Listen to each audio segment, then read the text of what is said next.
Assalamualaikum warahmatullahi wabarakatuh. Salam sejahtera untuk kita semua.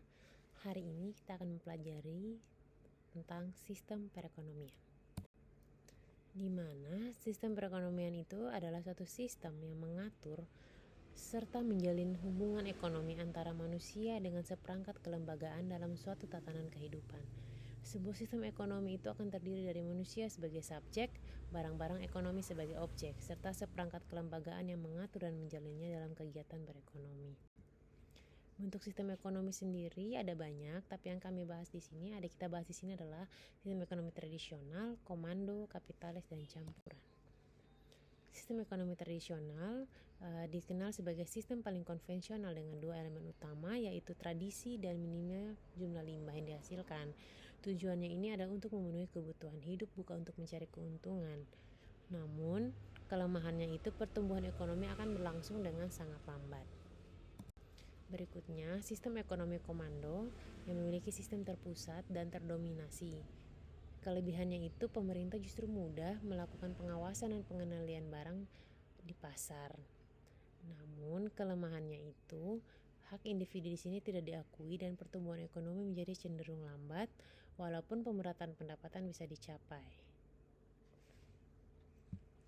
Yang berikut sistem ekonomi kapitalis. Ini dipopulerkan oleh Karl Marx, di mana kapitalis sendiri itu menunjuk pada pengaturan ekonomi yang mengenalkan sistem feodal pada zaman pertengahan.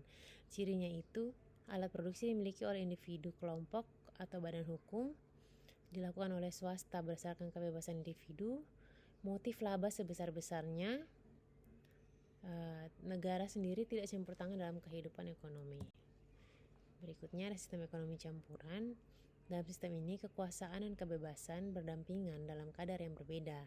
Inilah yang menimbulkan berbagai bentuk campuran. Ciri-cirinya itu pemeran berperan sebagai pemangku kepentingan, masyarakat sendiri diberi kebebasan, persaingan pasar cenderung sehat, kesenjangan tidak jomplang, dan kebijakan menentukan mekanisme pasar. Dari berbagai sistem itu, maka kita bisa mengaitkan dengan kehidupan ekonomi kita di Indonesia, di mana bagaimana menurut teman-teman sistem ekonomi seperti apa yang tepat diterapkan di Indonesia. Jadi berdasarkan pasal 27 ayat 2 bunyinya itu, perekonomian disusun sebagai usaha bersama berdasarkan atas asas kekeluargaan. Cabang-cabang produksi yang penting bagi negara dan menguasai hajat hidup banyak orang dikuasai oleh negara. Bumi, air, dan kekayaan alam terkandung di dalamnya dikuasai oleh negara dan dipergunakan untuk sebesar-besarnya. Sehingga yang diterapkan di Indonesia itu adalah sistem ekonomi campuran, atau sering juga kita sebut dengan sistem ekonomi Pancasila.